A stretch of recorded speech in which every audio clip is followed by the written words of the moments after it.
Good evening. I'm not, okay. Well, I can't, am I on? Can you, oh, here we are. Sorry about that. Okay, good evening, everyone. Welcome to the Do Tell Story Swap of Sonoma County. My name is Katie Mangan, and I am your host for this evening. Unfortunately, Brandon Spars can't be with us tonight because he has a very bad cold, but the show must go on. And so we've got some great tellers lined up for you. I've just got a few reminders. Stories are to be told and not read. They're to be up to 10 minutes. We will take a break during the middle, and before we break, I will tell you a prompt or question, and then you'll have maybe 5 or 10 minutes to think about it during the break. And then we come back, you will answer it. And it's a great way for us all to get to know each other a little better. And then when somebody's telling a story, would you please make sure that you're muted so we don't have any other sounds coming through? So I think that's all the announcements. And so I'm going to introduce our first teller, Vicki Ness. Vicki Ness, welcome to the stage. thank you. And let me see how to. Okay, I'm sorry. I'm trying to figure out how to. There we go. Yahoo! I figured it out.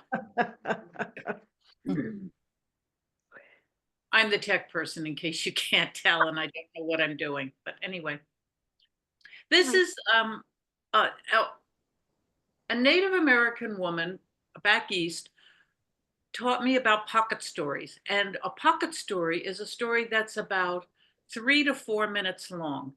And it's called a pocket story because if you are somewhere and they're telling stories and they say, "Oh, do you have a story?" You have one, and it's short and it's in your pocket and you can just take it out and use it. And so I started working on pocket stories. So this is one of them. With a twinkle and a tinkle and a clang, an overburdened old cart came rumbling into town. Why, it was loaded down with bottles and books and pots and pans and shimmering utensils banging against the side of the cart. It was brightly painted and pulled by a very sleepy donkey who had twizzly, furry things on the end of his ears that swayed back and forth as he walked. And the whole affair was led by a very strange looking man in all green with a red cap on his head. Well, he came into town. Oh, a self contained, rather confident and happy little town, sure of itself and completely at ease. And so this apparition, something like the cross between a garbage scow and a parade float, was a little unsettling. And so they couldn't help but ask, "Well, who is that?" And as he progressed, they said, "What does he want?" And as he kept going, they said, "Where do you think he's going?" Well, he went to the outskirts of town and he set up camp and he built a fire and he put a cauldron on the fire and he started making up his brew. Well, the next morning he showed up with bottles of the stuff to sell. He called it the elixir of life. And oh, he told stories. This will bring a sparkle to your eye, sharpness to your hearing, speed to your thinking. It will open up your heart so all the dreams of your heart will escape and it will give you the wisdom and the courage to go chase. Oh, everybody wanted that. Oh, yes, they did. Well, he had a huge earthenware jug and he had little cups for samples. And so everybody got in line. And they got their little sample. Mm. It was a gray, swillish, brackish brew. Ugh. So they looked in their neighbor's cup. Ew, there was mold in it. And they looked in the other neighbor's cup. Ew, is that a bird feather? Ew, what's in this? Ew, oh, it was disgusting. So it went into the bushes or on the ground or over their shoulders. Mm-mm.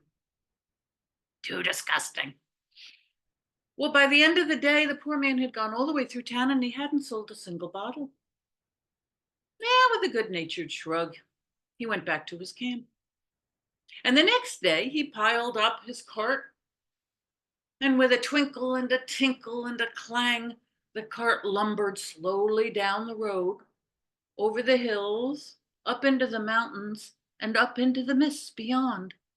Well, now, this being a contained and confident and comfortable little town, frankly, they were glad to see the back of him. He was strange.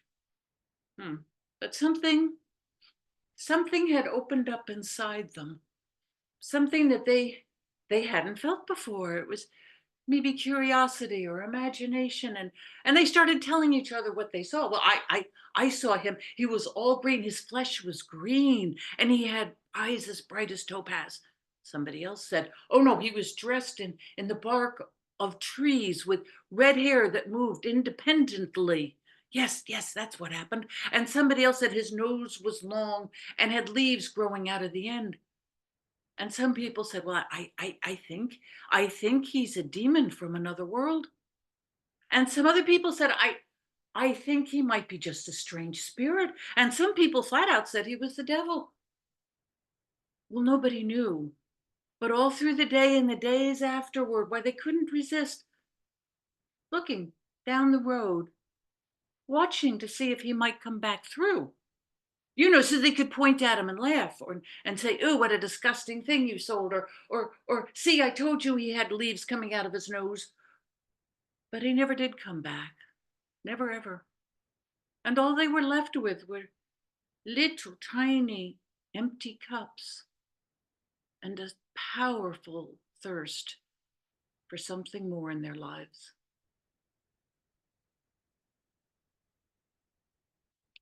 Mm. No, whoops. Sorry. Ah. Do you have another one to tell us, Vicky? Well, there's so many people that I want to just I Okay, well, we can come back to you for the other one. if you've got time, I could do another one. That is, I just love that story, the description of the cart and the sleepy donkey. And then, the excitement about the elixir. And I was thinking, I want that because I want, wisdom and courage and Huh? all that. But I don't Yeah. know if I would have drunk it. Nah, nobody would. Nah. Anyway, thank you very much. That's wonderful. So I think our next teller is Beth Wakely. Let's welcome Beth Wakely to the stage. Thank you. Well, that was fabulous. I wish my pockets had stories like that. Totally true. Well, this story comes from the Juniper Tree by the Another Tales by Grimm, and it is translated by Laura Siegel and Randall Jarrell. So this is the story of the one who set out to study fear. Now, once there was a father with two sons, and the elder, why, he was bright and smart and able to do almost everything his father asked. But the younger, oh my goodness, the brains were just not available when he was born. He couldn't learn anything, it seemed. And people would say, "Oh, that one is just going to bring nothing but trouble for his father." So when something needed to be done, of course, it was the elder brother who went ahead and did it. And he almost did everything except when his father asked him to go into town, through the churchyard, or to some other eerie place when the day was getting dark or it was night. He said, "No, no, father, that makes my flesh creep, and I will not do it," for he was afraid. Now, in the evening, sometimes they'd be telling stories. Friends would come over and they'd share stories, and some would be the kind that would make your spine tingle. And someone would say, "That is the kind of story that makes your flesh creep."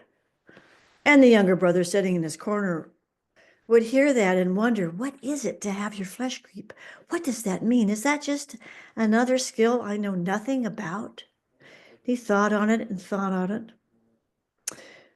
Well, it came to pass that the father finally said, look, you're getting big and you're getting strong, and you have to learn some kind of skill to earn your living. It's just a waste of breath to talk to you in the corner. But father, said the brother, father, I really, really want to learn how to make my flesh creep. It's something I want to study and learn. And with that, I can earn a living. the the older brother just scoffed, and the father just held his head. When the sexton came to visit from the church, the father poured out his woes about his younger son. And to think all he wants to do is to learn how to make his flesh creep. Can you believe that? Oh, the sexton said, I think I might help. Have him come live with me for a while.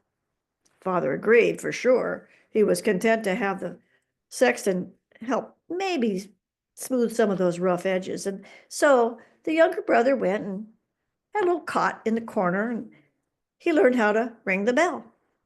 And not too long after, the sexton came up and woke him up in the middle of the night and said, look, I want you to toll the bell right now. Get up into the bell tower.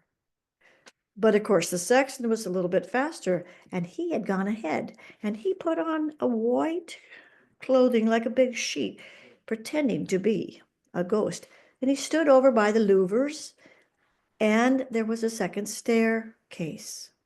So when the younger brother came up and he looked and saw this apparition, he said, who goes there? You don't belong here. Who are you? Not a sound did the sexton make. Not a movement. Pretending to be that ghost, I guess. And the brother called again, you don't belong here. This is not where you are. Who are you? If you're a true man, speak up, or I'll push you down the stairs. Sexton, nah, that won't happen. Well, sure enough, the younger one asked one more time, and then he rushed forward when no answer came and pushed him right down the stairs, where he lay in a heap down there in the middle of the landing, and went ahead, tolled the bell, went back to his cot, and fell fast asleep. The sexton's wife, of course, was absolutely terrified. She couldn't find her husband. She went and woke up the boy and said, have you seen my husband? Have you seen my husband? He was supposed to go before you up to the bell tower. No, I didn't see him. There was a stranger there, and he wouldn't answer, and he didn't talk, and I pushed him down the stairs. And if that is your husband, I am very sorry. You'd better go check. So she went over and found him with a broken leg and helped him back, went straight away to the father's house and screamed and yelled about the no good son, the tragedy that he'd brought. So the father went, gathered his son up and said, I am so ashamed. What wicked task have you done? Wait. I didn't do anything wrong. There was a stranger in the bell tower. I didn't know. Nobody spoke up. He didn't say a thing. So I pushed him, and I am sorry. Well, I am so sorry that you are now kicked out of this house. I never want to see you again, son, and never tell from who your father is or where you came from. Here, there's 50 thaler for you. So a bit of money in his hand, and the wide world road ahead of him. The brother set out on that road thinking, I will learn how to make my flesh creep. That's the one thing I want to know. And with that, I can make a living. And he was mumbling to himself, and a stranger walked up and heard those words and said, you want to make your flesh creep? You want to learn how to do that? Look, we're coming up to where the gallows tree is. See those people up there? See those dead men? Well, those dead men came and met the rope that had them learn how to fly. The rope maker's daughters, as it's called, they had a marriage, and then they are up there in the tree. And if you spend the night here, I guarantee your flesh will creep. Oh, if it's that easy, I'll give you my money. Come back in the morning. And so the man walked off and left our lad right there. He built himself a fire, and boy, did it get cold and windy. And he watched up in the tree, and everything was kind of bumping into each other. He felt so sorry for them hanging up there. He found the ladder, and he went right up with his kind heart and untied each one, brought it down at those corpses, and put them around the fire. Then they didn't talk. and they didn't move. And in fact, the fire got bigger and sparks flew onto their clothing and started a light. And he said, wait, put out that fire. But of course, dead men can't move. And so he said, I can't be here if you're going to burn to cinders and get me burning too. So he hung them all back up one at a time. And when they were back up in the tree, he came back down, laid down by his fire, and fell asleep. And when the man came back in the morning to collect his money, he said, well, did it make your flesh creep? No, those characters up there, they didn't say a word. In fact, they were just so stupid, they let their clothes burn up. I had to put them right back up there. The man thought he wouldn't get any money from this character, and he went off on down the road, knowing that he'd never met anyone like that before. And so the brother went on down the road a bit, and again mumbling, I just want to learn to make my flesh creep. I just want to learn that. And a wagoner came up behind him, someone with some knowledge, and he said, well, what's your name? I don't know. Well, where are you from? I don't know. Well, who's your father? I mustn't say, said the boy. He was being honest, but he couldn't answer anything. And the man said, listen, come with me. I will help find a master for you. You're strong and you're young. So they went up to an inn, and the lad was still mumbling, I just want to make my flesh creep. I just want to make my flesh creep. He was pretty much obsessed with that idea. And the innkeeper heard him here and said, ha, I know, if that's all you really want to make you happy, I know what you can do. There's a king with an enchanted castle not far away. Wait, said his wife. The innkeeper's wife said, look, many a lad have gone up there, and not a single one has come back. And it would be a shame to lose that smile on that handsome face. But the lad said, really, I will do anything, whatever it takes to learn how to make my flesh creep. And so the innkeeper gave him the directions. And the next day, the lad knocked on the king's door. And sure enough, the king did have an enchanted room where the spirits had held everything the way it was and would kill anyone who couldn't sleep through 3 nights in that room.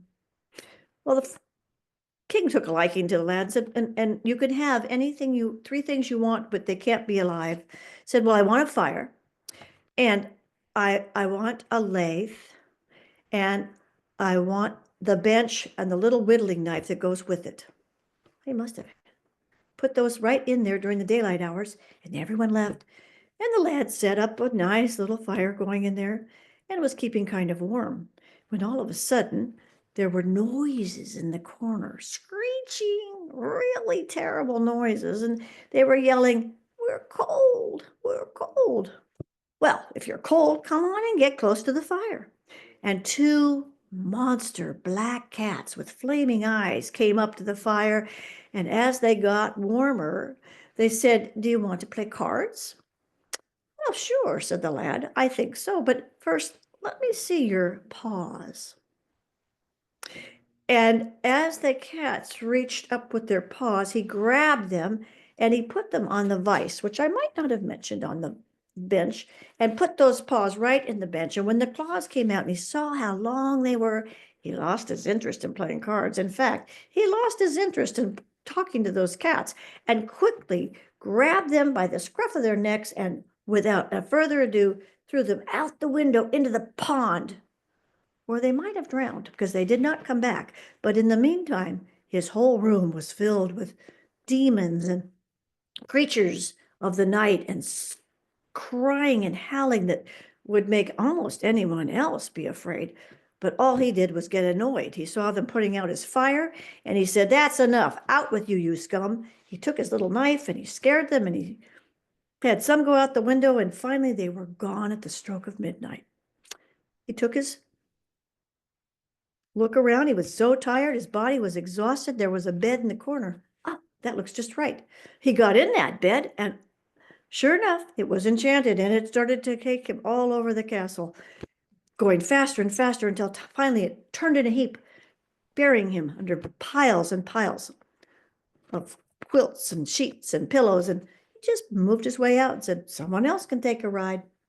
And he lay down by his fire again and slept. And the king, coming in the morning, thought he was dead. Oh, what a loss. He said, no, no, I made it through the first night. Well, did it make your flesh creep? No, they didn't, nothing here was scary at all to me. It just, they were annoying for sure. Well, the next night came, and that just about was a quiet night until close to midnight again. And oh, the noise that was in his fire area down the chimney came half a man. That was strange. He said, that's not right. Where's the other half? He turned for a second, and when he turned back again, there was the other half. So much noise and clattering going on. And then they combined together and sat down on his lap, which is really where a chair was, where he was sitting. And he said, no, no, that's not in the bargain. Out. And there was a tussle and a wrestle. And he finally moved that man off his lathe. And as he was doing so, 6 more people came down, these scary spirits, but they weren't scary to him. In fact, there were bones and there were 2 skulls, and they began to set up a 9 pins game. Nine, like a rolling, like a bowling thing.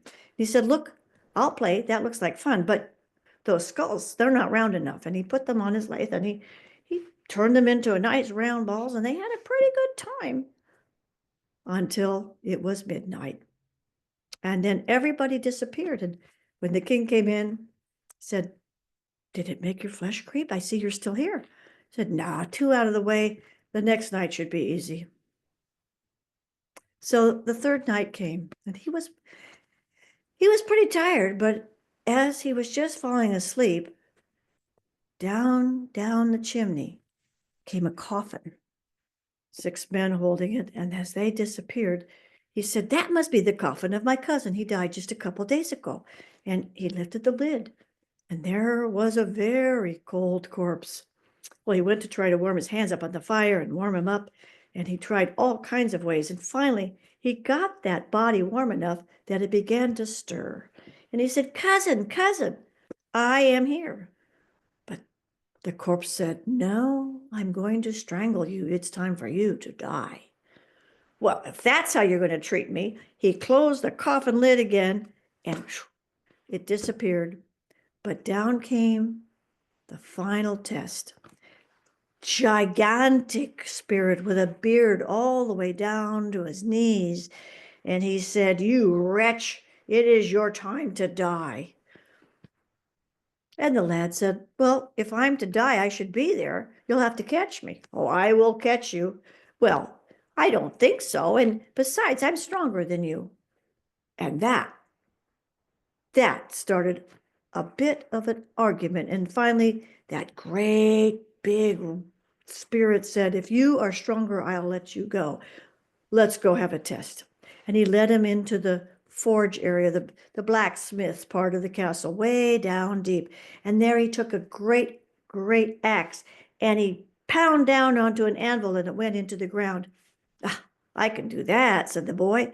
And he went over to another anvil and an axe, and he asked him to come over and bend down, and that beard just kind of fell right about on top of the anvil. And when the boy hit that anvil, he cut it right in half, catching the beard. And there was that old man struggling to get loose.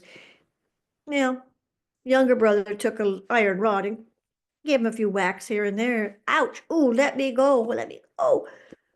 And at that, he said, there are three treasures for you to find. I will give them to you if you let me live. All right, that's a bargain. He said, well, one of those chests of gold is for the poor, and the other is for the king, and the third one may be yours. And that he disappeared and was gone, and that spirit was through, and the enchantment was lifted.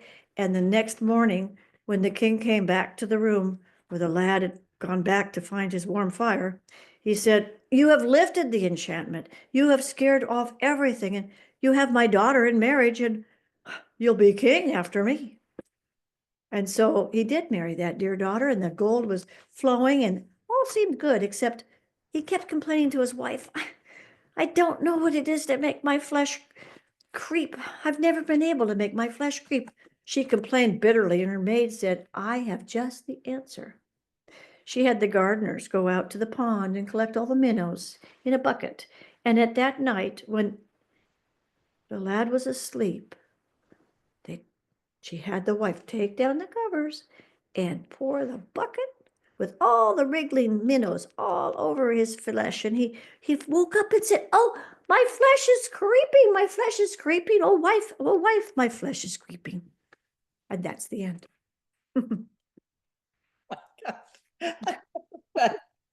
That is wonderful. Oh, that is so cool. I mean, he was so strong and smart after all, except for the last one.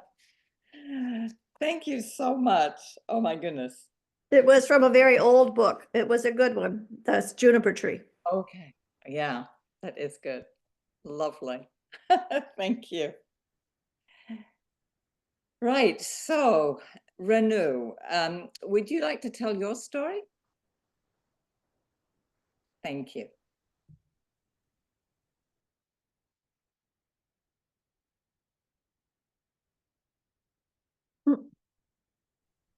Good evening and good morning to Shri. I think she's joined.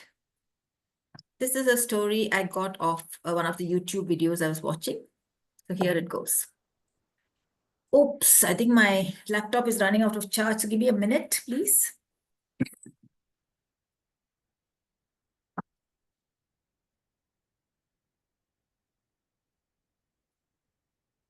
Mhm. Should we move on to someone else? I think while Renu gets her computer going. Oh, are you ready to go? Yes. Okay, that's good. Okay, we'll stay with you then. Okay, so there was a time when cats did not live with humans as they do now. They were wild and they lived in the forest like all other wild animals. They had to hunt, they had to fight, and they had to show how powerful and strong they were. One cat didn't really like what she was doing. Every day out hunting, and all of them bragging and showing off how mighty, how strong, how fast they were. She was fed up. She would love to be looked after. But she had to find a wonderful creature, the most wonderful creature that she could live with. So one day she decided to run away. So she went. She walked and she walked and she walked. And suddenly she heard some sound. So she quickly hid herself behind a rock and she peeped out. And there she saw an antelope. How beautiful! The skin is so supple, the legs so long. Look at the horns. I like this creature. And so she went and met the antelope. And they liked each other. So the cat decided to stay with the antelope. And the antelope taught her how to jump, to swing, to dance. And she was happy. Every day they spent time together in the forest. Now one day, there was a huge bush as they were walking along. And suddenly, a huge lion came out. And the antelope was gone. And the cat said, "Hey, wait for me, wait for me." No sign of it. And then she looked at the lion. This was a good creature. What a beautiful mane. And look at that tail swishing. And those paws and those claws. I'll stay with him. He looks like the wonderful creature that I've been looking for. And so the cat and the lion became friends. And the lion taught her how to lie on a rock and laze around and sharpen the claws on the rocks. And they were happy together. Days went by, they went for walks, they went hunting. But one day, suddenly, there was a crashing of bushes and trees swayed from side to side. And suddenly, there was this huge creature with a long trunk and tusks. And the lion crouched and he said, "Rawr." But the elephant looked at the lion. Child's play. And when she lifted her trunk, the lion was gone. "Hey, wait, wait." Too late. When she had a look at the elephant. Oh, what big ears. And this long thing and those big legs. This looks like the most wonderful creature. And so she made friends. And they went down here and there. The elephant took her down to the river, told her stories, and she loved being with the elephant. But one day, as they were going for a long walk along the forest, the elephant suddenly trumpeted and shook from side to side and fell down with a huge crash. The tree shook with impact, and the cat looked. What had happened? Where fell this mighty creature? And then when she looked, she saw a very creature who didn't look very big, but he had some instrument in his hands, a bow and arrow. Oh, this creature was stronger than the elephant. Perhaps this was the creature she was looking for. And so she went with that man back to the village. And as they entered the house, she heard the crashing and banging, and suddenly somebody stood at the doorway. It was a woman. And that's when the cat realized this was the most wonderful creature she had been looking for. And ever since, cats and women get along very well together. Thank you. Renu, that was wonderful.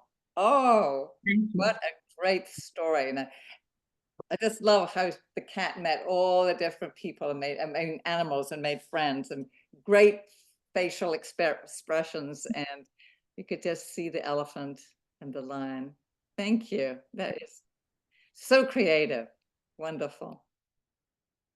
Okay. Oh, let me just stop that. So now, where are we? Renew 5. Sharon, would you like to tell your story? Let's welcome Sharon Elwell to the stage.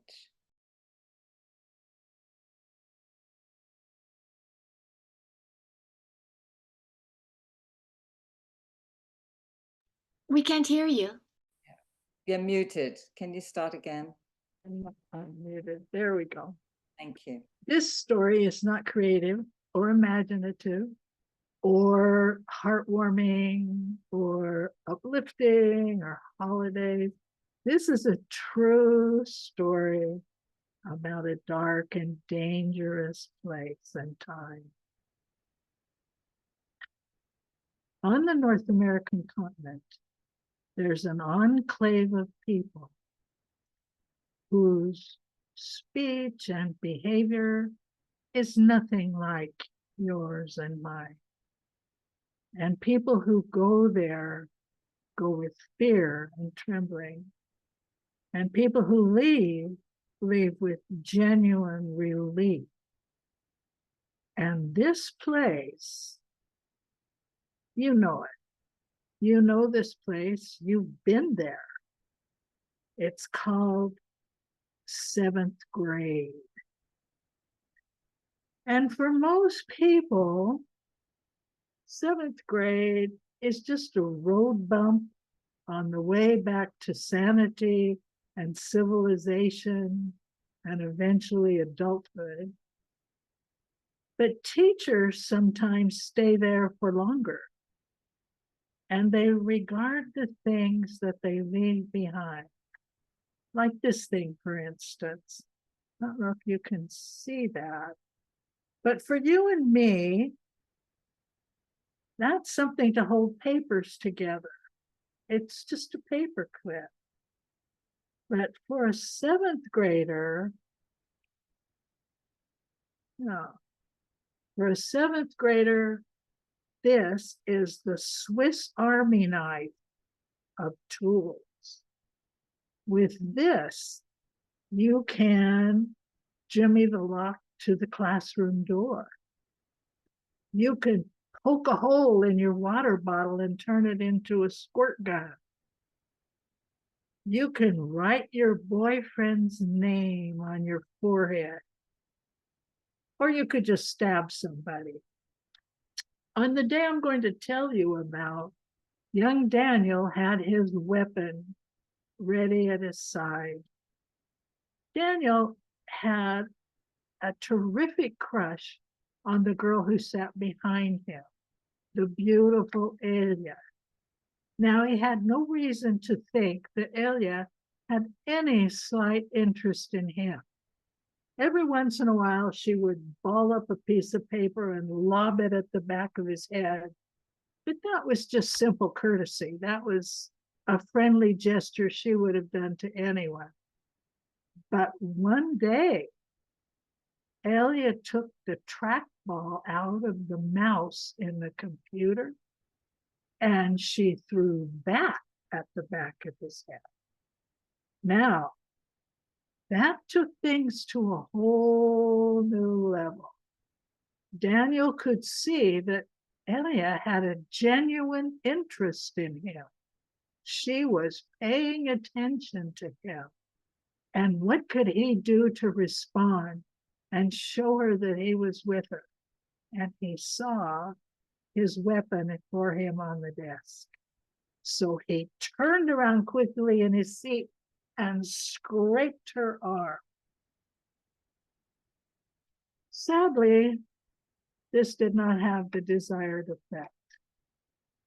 Elia was really unhappy with Daniel.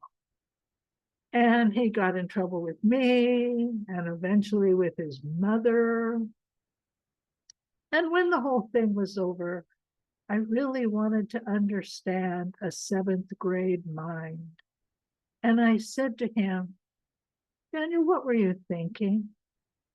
And he said, it was my pants.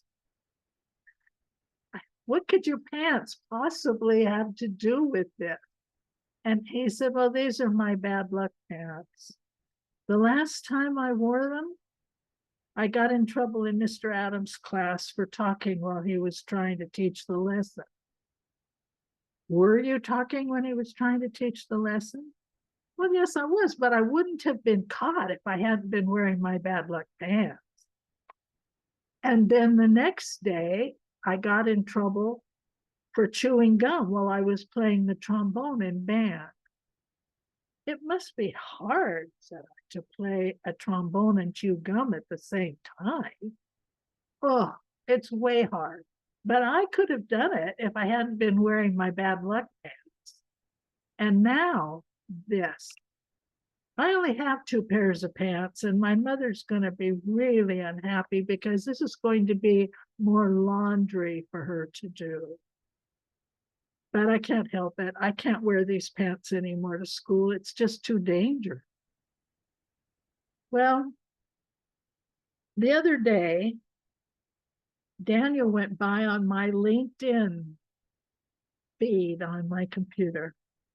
Turns out he's become a CPA and has forgotten all about 7th grade. But if he's doing your taxes, I strongly recommend that you check to see whether he's wearing his bad luck pants. Oh, Sharon. That is wonderful. What a great telling. And just the way you started it, it was like, oh my God, where is this going? Lovely story. Beautifully told. Thank you so much. That is awesome. All right. So I'm looking at the time. Vicky, we've got 3 more tellers. So shall we have Rose and then we'll take the break? Does that sound good? Okay. So Rose, would you like to, there you are. Welcome to the stage, Rose Owens. Oh, and just, yeah, unmute yourself. Perfect. Thank you. Okay, I'm going to tell you the story of the Santa train. And this is an original story that I have written. Otis was standing by the table watching his mother. Mama, he said. And he paused. He wanted to be sure that she was listening. And he watched her as she cut the onions and put them in with the cornmeal. And then she looked up and said, I reckon. Mama, he said, Jethro says that there's going to be a Santa train, and it's going to come through the Appalachian Mountains. And Santa's going to stand on the back platform, and he's going to throw out presents for all the kids that come to see it. I reckon, she said. and she cracked the eggs and put them in the cornmeal mixture. Otis says, Mama, I think if I went down there, that maybe I could get me a truck. Can I go, Mama? Fort Blackmore is maybe 4 miles from Big Lynch Mountain. How you gonna get there? Well, I thought if I got up early and did my chores, then I could walk down the mountain and get me a truck. And Mama looked at him and she said, Can I go? I reckon. And Sari Ann, who was sitting on the rug in front of the fire with her corncob doll, said, I want to go too. I want to get a doll. Well, you can't go. Sari Ann, you're too little. You're only 6 years old, and you can't walk that far. Can too? And I want a doll. Well, I ain't gonna take you. Mama looked from Sari Ann to Otis and back to Sari Ann, and Mama said, Well, I reckon you aren't going either then. Now, Otis knew that when Mama spoke with that tone of voice, there was no arguing with Mama. So he said, Sari Ann, if you promise that you'll keep up with me and you won't complain, you can go with me. Oh, Otis, I promise, said Sari Ann. And Mama smiled as she poured the cornmeal mixture in a cast iron frying pan. Now, in the morning, Otis got up early and he did his chores and he was ready to go, and he was hoping that Sari Ann would sleep in. But she didn't. She was ready to go, and they started down Clinch Mountain. And after a while, Sari Ann was slipping farther and farther behind. Do you think that Santa Claus has a doll for me, Otis? How far is it to the Santa train? My legs are tired. Can we go a little bit slower? Sari Ann, you promised. No, Otis, but my legs are so tired. And Otis thought, well, maybe if he walked a little faster, Sari Ann would give up and go home. But Mama would be very, very mad if he lost Sari Ann. And truth to tell, he'd be sad too. So he stopped and waited for her to catch up, and Sari Ann wrapped her cold little fingers around his hand as they walked down the mountain. A little bit slower, but still fast enough that they wouldn't miss the train. When they got to Fort Blackmore, people were standing in the depot and they were carrying packages of red and green, and the train was just fixing to leave.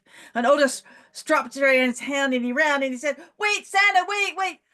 I need a present for Sari Ann and I need one for me. And Santa Claus looked at him and picked up 2 red packages and he threw them off the train and he said, Merry Christmas, boy, Merry Christmas. And then the train was gone. And Otis picked up the packages and walked back to Sari Ann and she said, Otis, which one's mine? And Otis looked at him. One was bigger and the other one was a little bit smaller, but it was heavier. And he thought, my truck must be in there. And he said, this one's mine and that one's yours. So they took the packages and they walked all the way back up Clinch Mountain. When they got there, Otis took a stub of a pencil and he wrote their names on it. He took the heavier package and he wrote Otis. And he took Sari Ann's package and he wrote Saryan. And then they put those presents up on the mantle on the fireplace by the basket of pine cones and holly that Mother had put there. And then they waited and waited and waited, and it was such a long time till Christmas, and they waited, and the day before Christmas, Mom and Dad had gone somewhere and they left Otis to take care of Sari Ann, and she was asleep. And Otis was wondering about what was in that package, and suddenly the wondering was more than he could handle. And he went over to the fireplace and he took down the package, and very, very carefully he opened that package and he lifted up the lid. Oh! It was a surprise because inside that package was a doll with yellow hair and a fancy fine dress just like Sari Ann wanted. How could Santa Claus have made such a mistake? And then he started thinking, what if Sarah Ann's package has the wrong present in it? Took down her package and he very, very carefully opened it up and he looked. There was a book and a pair of red mittens. That was okay. Maybe he could put the book in his box. He knew he could put the doll in Sarah Ann's box, and he did that. And he looked at the book. Fairy tales. Nothing that he'd ever want to read. So he put the book back in Sarah Ann's box and he picked up the mittens. Oh, they were just the right size. Those red mittens would fit him. But then he remembered how cold Sarah Ann's fingers had been, and he put the mittens back in the box, and he looked in his box, and there were pink stockings. He was never, ever going to wear those pink stockings. He could give them to Sarah Ann, but she would never believe that Santa Claus had given him an empty box. So he put those pink stockings back in the box, and he carefully wrapped them back up. Well, in the morning, oh, the sun had just barely come up over Clinch Mountain when Sarah Ann was out of bed and saying, "It's Santa, it's Christmas, it's Christmas, it's Christmas." And they looked. The only thing on the table was a bowl of apples and some nuts and 2 oranges. No other packages, except the 2 packages on the mantel. And Sarah Ann said, "You open yours first, Otis, because you took me to the Santa train." He said, "No, Sarah Ann, you go first." And Sarah Ann ripped into that package. Now, she didn't notice that it wasn't wrapped as neat, but Mama did. Mama said nothing. And Sarah Ann looked, oh, my doll, my doll. And she looked at that, and she looked at the mittens, and she put them on her hands, and oh, they were so warm. And she picked up the book, and she says, "I'm going to have to learn how to read these stories." And Otis says, "I'll read them to you, Sarah Ann. Now you open your package, Otis." And Otis slowly opened his package. Pink socks? I can't wear those pink socks. Here, Sarah Ann, you can have the pink socks. But Otis, then you won't have any present at all. It's all right, Sarah Ann. And Otis was grinning like a possum. He did have a present. He had the present, the gift of Christmas giving, and it was good enough. And that is the story of the Santa train. Now, the Santa train, it really exists. Every year for the past 82 years, the Santa train has gone from Tennessee to Kentucky through the Appalachian Mountains, 110 miles with 12 stops, and it stops in Fort Blackmore, and they give out presents. And so this story is based on a true thing that really happens. Oh, thank you so much, Rose. That was so beautifully told. And you had such excitement. And it was just lovely. Great. Just a nice Christmas story. Thank you. Yeah, thank you so much. Okay. So let us take a break. But before we do, let me give you the question. The holidays, which can be so stressful, we were wondering, what is your peaceful place, or where do you go to just chill out during the holidays? So when we come back, we can hear from everybody. And also when we come back, we will have Shri tell her story, and then I'll follow her. Okay, so let's meet back maybe like 5 after 8. Does that sound good? Perfect. Okay, okay, everyone, we're back from our break. And so shall we start off with announcements before we go around? Yeah, let's do that. Yes, Okay. because they're very short Yeah. this time. It's Sacred Stories for Genre Storytelling this month. It's on December 18th. You probably will get an email from Shags reminding you and giving you an easy way into getting registered. But I'm sure that, during this time of the year, it'd be wonderful to get into the genre stories. But otherwise, I don't really have anything else. to announce. Okay, thank you. And actually, he has already sent one email. He probably will follow it up with another one, but I think it came in a day or two ago. And also, office I think hours, so, too. just to remind people, we always have office hours the first Tuesday. of Thank you, Vicki. Office hours Right, the first right. Tuesday of every month. So just contact either me or Katie or Meg and let us know that you're interested. Yep. And Thank I you. just That's have great. a brief announcement that Martha Sjogren's books and papers have all been boxed up by her daughters, Ellen and Mary. And these are being gifted to Sonoma Academy. And so Brandon has just sent an email and she's going to drop them off at the school at some point. So that is wonderful. Now, this Sunday, at Artists Standing Tall, there's at 1 o'clock.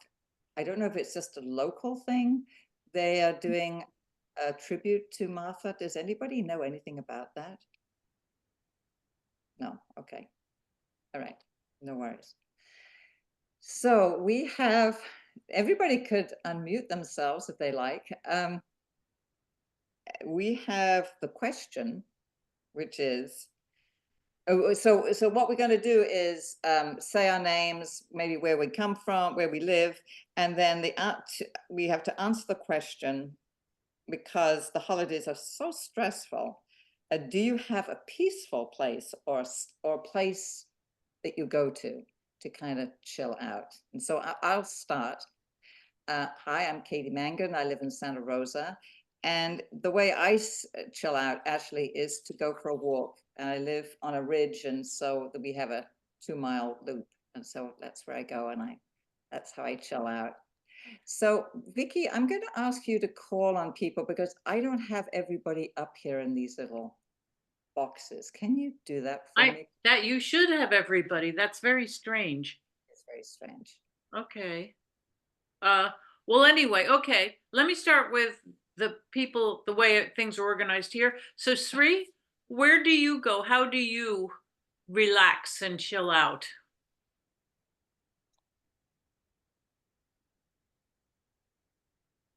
Can you unmute? Well, I think we lost you. Okay, well, I'm going to move. What? Sri, can you hear us? Oh, Cheers. Yeah. There was a switch between my earpods and normal speaker, so I couldn't hear you for a minute, Vicky, but now I'm fine. Yeah. So how do you relax? Where do you go to relax? If I want to relax for a while, I stay just 1 kilometer, that is like a half a mile from the seashore. So I go there, I walk there, I sit down and look at the waves, they calm me.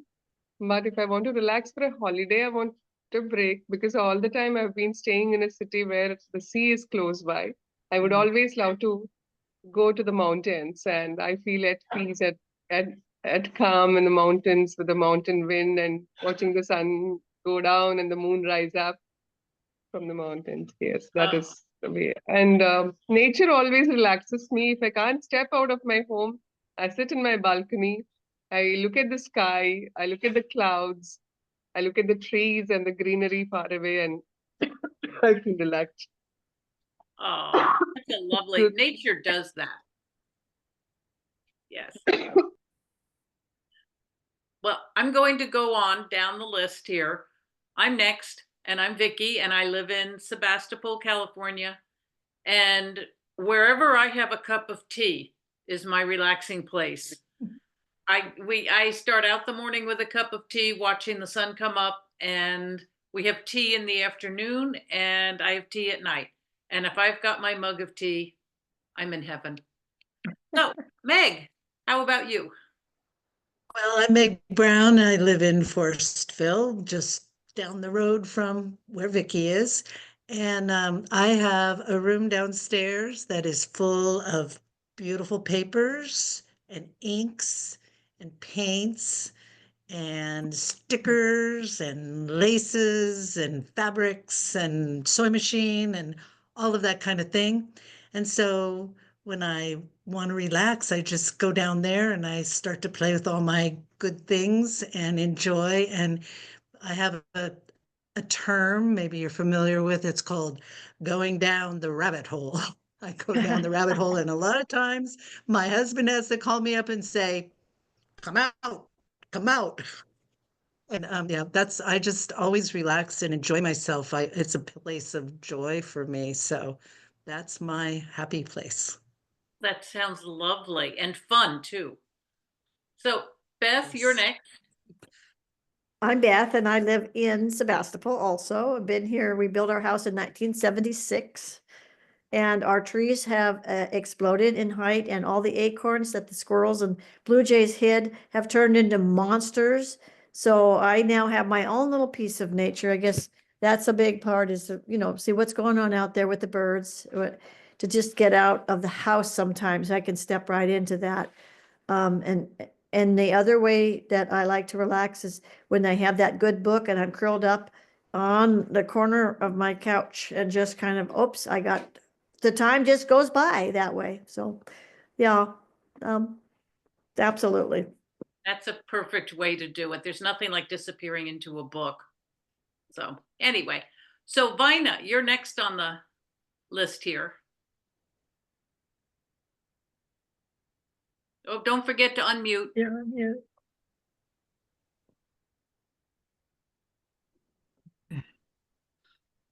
I like a couple of you who have already spoken, like I just love to go outside and sit outside. And usually there are birds. If you sit there for 5 minutes, then the birds come back. So that's it's a treat just to be outside. But the other one that Beth, you're reminding me of is I don't do much reading these days because my eyes are not great, but I listen to wonderful books on audio. So twice a day, I go and take a rest, lie down, and listen to a good audiobook. And that just takes my mind to another place. Mhm. That would do it. That's like a movie in your head. Yeah. Yeah. Okay, Gay, you're next. I do the walks, like Katie was saying, just getting out in nature. It doesn't even have to be very far. My neighborhood works, but just getting out in the movement also. I just like getting out and about. It's really, Yeah. it de-stresses a lot. Yeah, it helps your perspective a lot. That's a lot too. Get out. Okay, Sharon. Getting out is different up here. I live in Bremerton on Puget Sound, and it rains every day. And so it's good to get out, and I enjoy it, but we don't go far or for long. But the thing that distresses me, I know this is weird, but I love to be where I can look down at the freeway. I like to see the cars go by and think about what an amazing amount of human cooperation exists to make these things happen. Even in the most troubled times, everybody moves over and we all get where we're going. And I just love the freeway.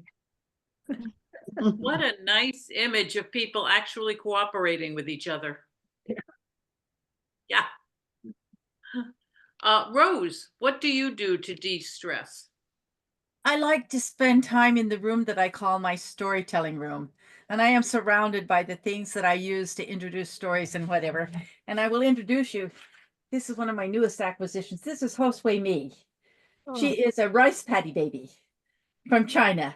And she even came with her own little passport. It was really cute that she has her passport and all of that. And so I'm surrounded by the things that I love. And I also have my sewing machine in here, and I have my computer so I can sew or I can write, and my comfortable chair, and I read. So yeah, my storytelling room is my peaceful place. Your place of creativity and peace. Yes. Yes. Okay, Renu. I'm a very kinesthetic person. I'm Renu. I live in Chennai, south of India. And like she said, I love being out in nature. But if it's at a time when it's not nice to go out, then I either I bake cookies, or I do some ironing. Ironing really calms me down. So I have a whole lot of clothes to iron. I start ironing and put them all away. You know, that's so funny. I have a friend who does that, and everybody says, "Oh, you can't relax ironing." Yes, you can. Yes, you can. All the wrinkles go away. Yes. I love that. Thank you. Genevieve. Well, it's appropriate that I should have followed Renu because what I'm pointing to is my ironing board and some ironing. I've got a stash over there that I have to do, and then that's my little portable hanging rack for my whites that I have to fold. And I agree, I love to iron. I really do. Plus, it also connects me with my childhood because my mother even used to iron the sheets and the towels. It was a thing that Pillowcases. Yep. even the towels and the underwear. Stay away from the elastic. My dog Chipper has shown me what a nice thing it is to go on a walk. And the best walks I do are the ones where I leave the cell phone home. Mhm. Absolutely. I don't have to think anything. I don't have to do anything. I don't have to think about who I'm going to talk to or who I'm not going to hear from. But I actually, when you asked, it made me think, I have a place in the heart of my home that I don't go to often enough. Before we bought the house, I was a little concerned about getting it because I thought, man, we bought it. We'd only seen it once, and it was the first time we'd ever bought a house. We were already almost, in our 40s. And then I calmed down and I said, Don, I realized before we moved in, I said, it's a good decision. He said, why? I said, well, because I figured out where I'm going to put the meditation room for me.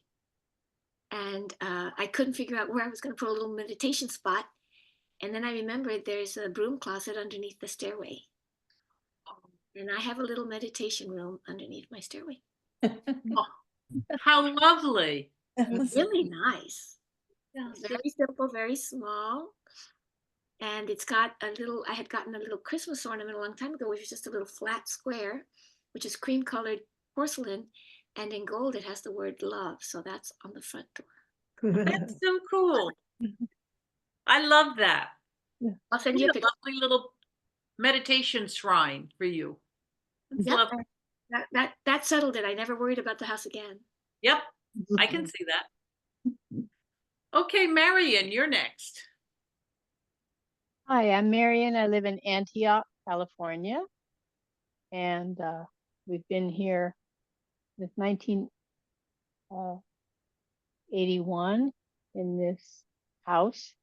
Yeah, actually lately, as I'm getting into the Christmas boxes, that's been interesting because each one I open, it's all, old ornaments, and it brings out memories of people and places and events that we've been together. Just there's memories of friends and family, or the decorations around the house. I'll name somebody who made this for me.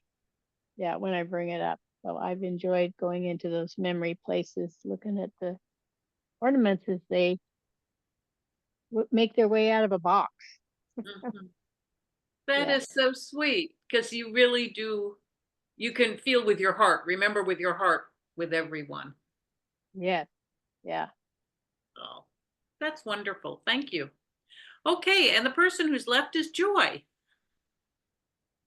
Okay. Okay, I just figured out how to get reconnected. Anyway, I always escape by taking a walk, like many of you have said, but I had such an interesting walk this afternoon. I've decided I need to walk in the late afternoon. I live in Genoa, Nevada, near Lake Tahoe, and it's gotten very cold. So I looked for something warmer to wear.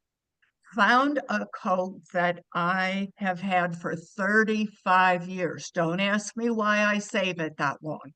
Anyway, it took me back 35 years because I purchased that warm coat because I had a long walk from the parking lot to where I worked.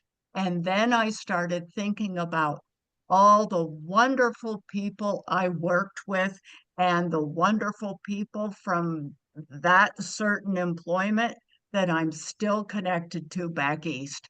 So that made my walk be full of smiles. That's so sweet. That's like a combination of everybody's walking and Marion's remembering. Yeah. Time traveling. Absolutely. Thank you. So I'm I going, think we need to hear from Gay. I thought I heard, I did everybody. I did. Did Yeah. Gay, did I miss you? Yeah, I'm one of the walkers Oh, okay, thank you. All right, I do. one of the walkers. in the neighborhood. Yeah, I think I've been Okay, through thank you. everybody. Thank you, Good Meg. job. Thank So you, Vicky. I'm going to turn everything back over to Katie here. Okay, Vicky, thank you so much. Thank you very much for doing that. That was awesome. It's always good to hear about everybody else, what they're thinking, what they're doing. So now let us welcome Shri to the stage. Welcome, Shri. Good evening, everyone, and thank you for this opportunity. I'm wishing you all happy holidays ahead. And good morning, Renu. I hope I'm audible. And please excuse me, my throat is gone bad, and I didn't want to pull out. I wanted to tell my story instead of my bad throat. So, coincidentally, myself and Renu did not discuss which stories we're going to tell. But in my story also, there's a woman and there's a cat. The cat is not a small cat, it's a big cat. Now let's delve deep into the story. Because I need not read, I'll take away my specs. Let my eyes have good expressions. Okay. Once upon a time, there was a young wife. Her name was New OK. New OK was very much in love with her husband. And her husband also doted on her. But everything changed once he came back from the war. Now, OK was at her wit's end. The loving soulmate and affectionate and tender and light-hearted kind of husband has somehow disappeared altogether. All the time he's irritated, he's in a foul mood, and he's yelling at her, and she was trying to find where did that loving husband go. In very fleeting moments, she could find those glances, but else she was missing her loving husband totally. And then she decided. All the people in the village went up to the hermit for any troubles that they had who lived up in the mountains. But before this, Yuoke never went. She took pride in herself that she could solve all her problems. This time it was different. She was desperate. She was desperate to get back her loving husband. So she walked up to the mountain and the door of the hermit's hut was open. When she walked inside, "Yes, what brings you here?" said the hermit. His back was turned to her, but he could hear her coming. And then she explained her situation. And the hermit said, "But young lady, I don't do, potions or something. Yeah, please, please, please. Can you make an omelette or some potion or something that I get back my loving husband?" I said, "Young lady, listen to me. I make only for a broken arm or an ear infection or a tummy ache or something. I have remedies. But for this kind of a problem, please, I'm not the one." And Yoke said, "Please, I had all my hopes that you would find a solution. Please do something." And he said, "Come back after 3 days. I will think of something." And Yoke tossed and turned and was wondering, will the hermit have something to get back her loving husband? And after 3 days, she went rushing to him and he said, "Yes, you have good news. I have something. I can make a potion, but it'll have a very special ingredient." "What is that? What is that?" She said, "You need to acquire it. yeah, I'm ready to do anything you ask. Please tell me, what is that? He said, we need the whisker of a live tiger. What? That is impossible. Young lady, if you want your husband to get back to his loving self, I cannot do the potion without that ingredient. You better get me that. She said, okay, I will try. She came back home. She remembered that people of the village said that there lived a tiger on the mountain near a den. And next day, early in the morning, she got up. She made a bowl of rice, put meat soup over that, and she carried it up to the mountain. And where the den is there, with pounding heart, she left it there and she made some noise so that the tiger could hear and turned around and went running down the mountain. She was praying, she was hoping. Next day morning, she took a fresh bowl of rice, meat soup poured over it, and she took it up. And to her surprise, she saw that the previous day's bowl was empty. She kept the new bowl and picked up the old empty bowl. And she was thankful that she did not get to see the tiger. But she knew it must have been a tiger because she could see the big, big footprints there. And 1 month passed. And now she could hear the breathing of the tiger from the den. And so the tiger also could hear New Okay approaching. And she was thankful that the tiger was not coming out, but she continued with her patience every day, taking the rice bowl and with the meat soup. And after a few days, out of the den, she could see the yellow head. And without fearing, she kept the bowl and she turned around, because if the tiger had to attack her, the tiger would have done in this 1.5, 2 months. And after 1 month passed, this time the tiger would come near the meat bowl and wait for her. And you okay was okay with the tiger waiting for the meat bowl there. And then she was looking at the tiger and was like, what a beautiful creature this is. Ah, look at that fur between the eyebrows. It's shining, it's gleaming in the morning sunlight. And it looks like a big kitten to me, she thought. But still, she did not dare to go near the tiger, although she knew one day she needs to go. And a couple of months passed, and now the tiger was rubbing her head across the knee of okay. And okay was stroking the tiger every day. And then okay said, now the time has come. So the next morning, she took her kitchen knife and went up. And when she was petting with one hand, with the other hand, she whispered, I'm sorry, but I need to take this from you. Please forgive me. And she chopped off one of the whiskers and ran without looking back. And then she went to the hermit's home with full of happiness and she said, look, what I have got. I have got what you asked for. What? Really, young lady? Let me have a look at it. He took it in his hand and he looked. Yes, indeed. This is the whisker of a live tiger. But please tell me, how did you get it? Then she told him from the past 6 months how every day she has been taking a rice bowl and with meat, and initially the tiger did not come out, and then it came out, and then it started, like a pet cat. She was all around her, and finally she had the courage to pick up the whisker. And the hermit smiled, and there was a fire in one corner of the hut. He just tossed the whisker into the fire. What did you do? It took me 6 months of hard work every day, climbing up the mountain, carrying the rice bowl and all. And finally, I got you the ingredient that you asked me for. And look now what you have done. Hermit said, young lady, do you think the tiger is more vicious than your husband?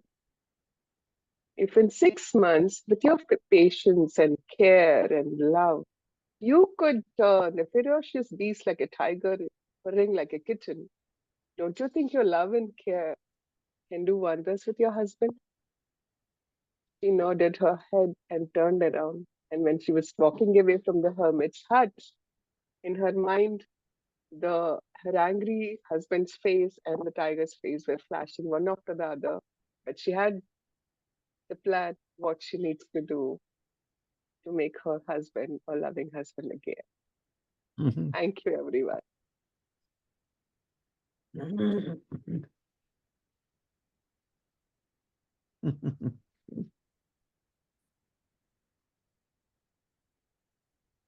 So lovely, the patience and the courage that she had. And you could see the tiger. Yeah, it was just magical. Thank you very much. Okay, so I think if there's no one else, it's my turn. I have a story, and it is a story in progress. And I know at the beginning of the evening, I said the stories were to be no longer than 10 minutes. And it's a story in progress, so it may go a little longer. And if it does, I really apologize. So here we go. Okay.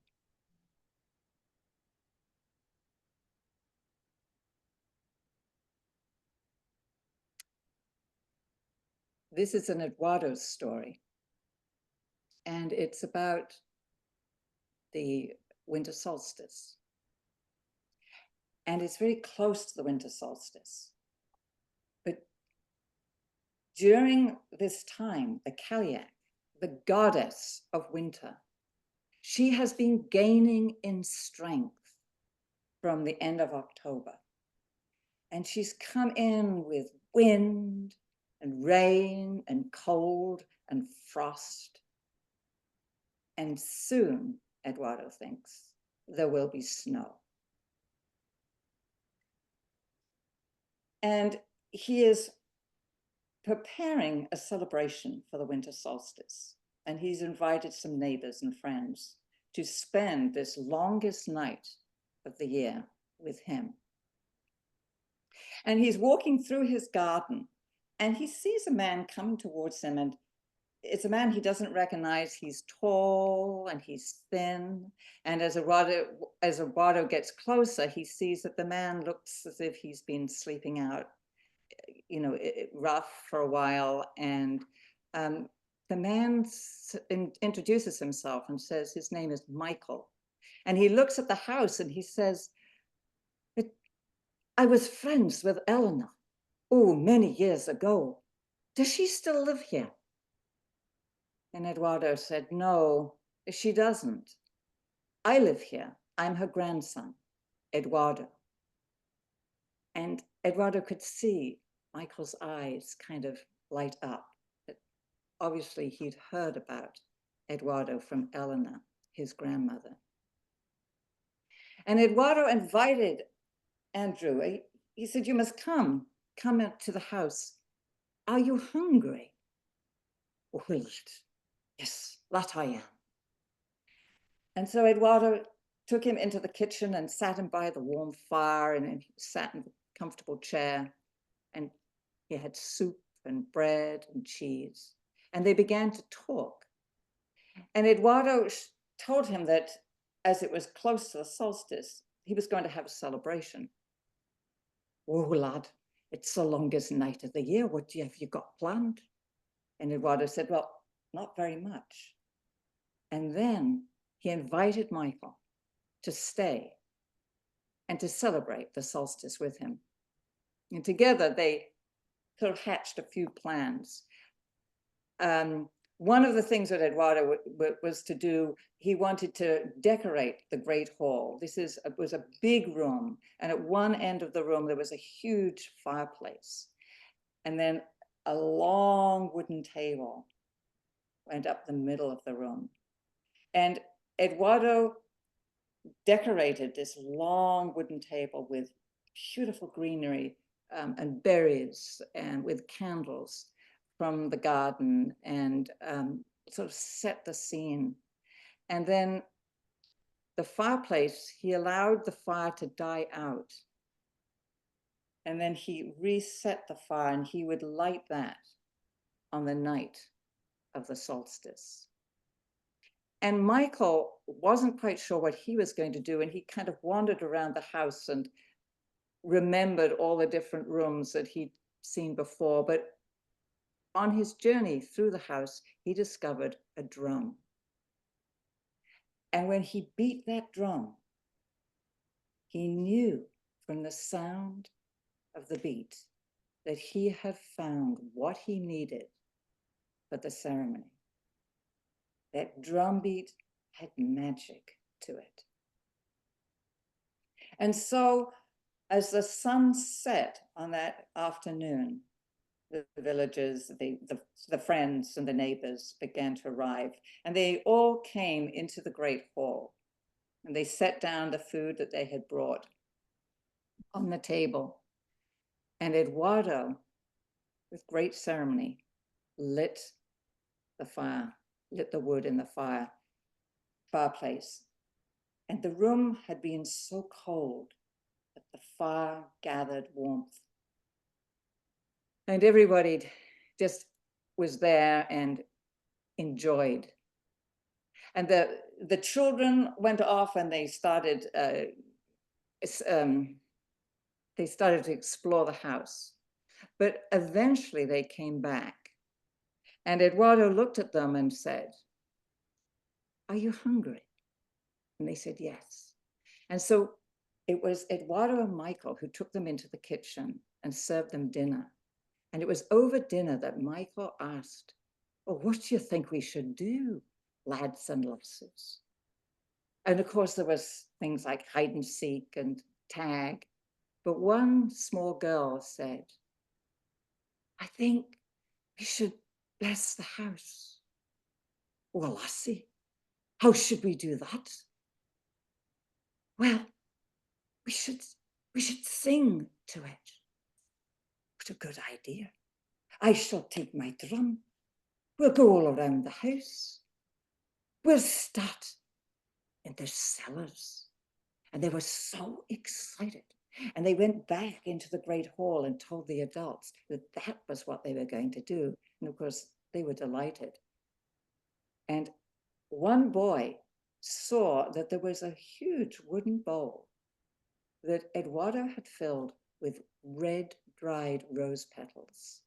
And these were petals from one of his grandmother's favorite rose bushes. And the boy picked up the bowl and asked Eduardo, "Could I take these, do you think? I mean, we could leave rose petals everywhere we've been. It will be a sign of our blessing." Mm. So down the staircase, down into the cellars they went. And the adults could hear them down there, sometimes laughing, and then they began to sing.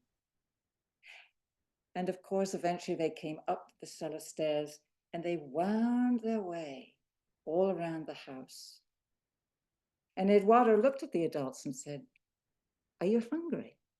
Shall we eat?"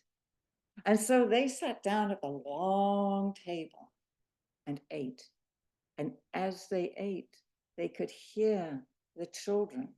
They could hear their footsteps going upstairs, along into the rooms, and they could imagine them leaving these red rose petals. And finally, they came down that center grand staircase with Michael beating his drum, the children singing slower and more softly. And they were tired. And they were quite happy to lie down in front of this enormous fire on blankets and pillows and rugs. And very soon they fell asleep. And the adults, they were all quiet, quite some time. And then Michael looked around and said, "Would you like to come on a journey with me? Huh? Would you like that? I'll beat my drum." And they could feel that drum within them. "I'm going to beat the drum. And I expect you to leave the house, yes. Take yourselves out across the wide valley towards the mountains and go up into the mountains. Yes.